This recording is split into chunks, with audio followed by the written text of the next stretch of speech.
সাগরে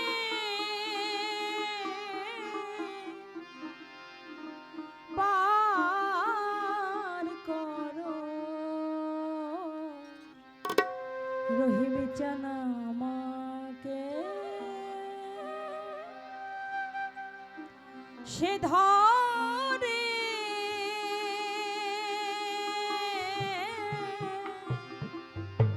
পার করো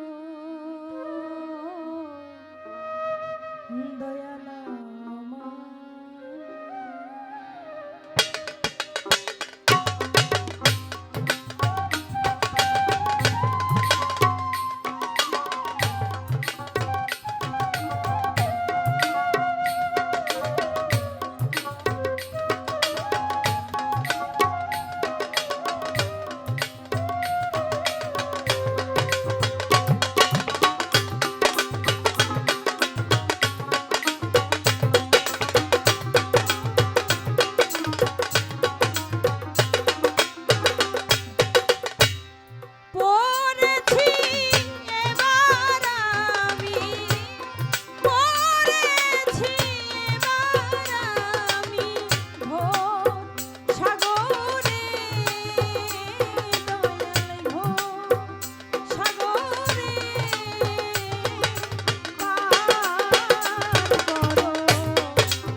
ভবকূপেতে আমি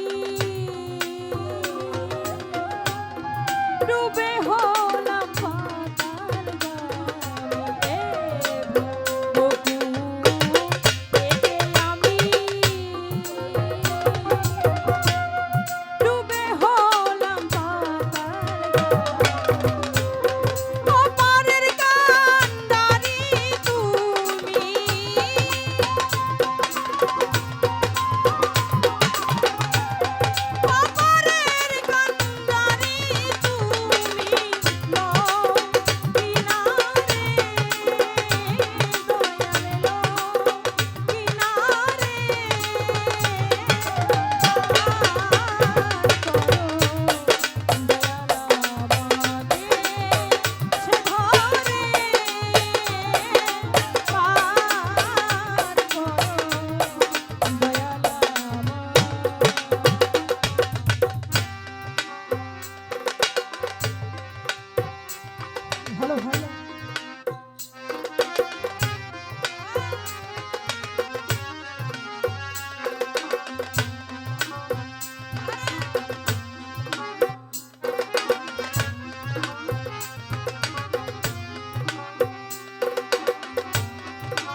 বা কার কে বা আমার, বুঝেও বুঝলাম না এবার আসলে আমি কে। আমরা কি কেউ জানি আমি কে বা কে আমার? এই পৃথিবীতে আমরা একা এসেছি, আমাদের সবাইকে একাই চলে যেতে হবে। কে আমি, কি আমার পরিচয়, এটা আমরা কেউ জানি না। যদি জানতেই পারতাম তাহলে তো বড় বড় সাধক হয়ে যেতাম। সাইজি বলেছেন, হারিয়ে সকল পায় শেষকালেই তোর দিলাম দোহাই। সময় থাকলে তো আমি বুঝলাম না, সময় থাকতে এই বুঝটা আমার ভিতরে হইল না। আমি যখন বিপদে পড়ি তখনই আমার আল্লাহর কথা মনে পড়ে, তখন আমার মুর্শিদের কথা মনে পড়ে। আর যখন আমি সুখে থাকি তখন আমার দয়ালকে আমি ভুলে যাই। যারা চালক, যারা গাড়ি চালায়, কোনো ব্যতিক্রমে যদি একজন চালকের ব্রেক ফেল হয়ে যায়, তখন সেই চালক শুধু আল্লাহকে ডাকে, আল্লাহ এই পর্যায়ে তুমি যদি আমাকে বাঁচিয়ে দাও, আমি তোমার নাম কাম করব, আমি মুর্শিদের নাম কাম করব, আমি আমার মুর্শিদের কৃতদাসী হয়ে থাকব। দেখেন, যখন ওই চালকটা বেঁচে যায়, যখন তার আবার সেই আগের সময়টা আসে, ভালো সময় আসে, তখন কিন্তু সেই ওয়াদার কথা ওই মানুষটার মনে থাকে না। যখন ঝড় তুফান দিয়ে আসে, প্রত্যেকটা ঘরে বসে বসে মা বোনে বাবা ভাই যারা আমরা আছি সবাই ওয়াদা করি, আল্লাহ তুমি এই ঝড় থেকে আমাকে বাঁচাও, এই ঝড় থেকে বাঁচাইলে আমি তোমার নাম কাম করব, আমি আমার মুর্শিদের নাম করব। যখন ঝড় থেমে যায় তখন আমরা সেই কথাগুলো ভুলে যাই। এই জন্য আমরা সময় থাকতে বুঝি না। আমরা প্রত্যেকটা মানুষ যদি সময় থাকতে বুঝতাম তাহলে আমরা কেউ বিপদে পড়তাম না। যদি শুরু থেকে আমার দয়ালের কৃতদাসী হইতে পারতাম তাহলে আমার আর কোনো আপদ বিপদ আসতো না। এই জন্যই সাইজি বলেছেন কি, হারিয়ে সকলিও পা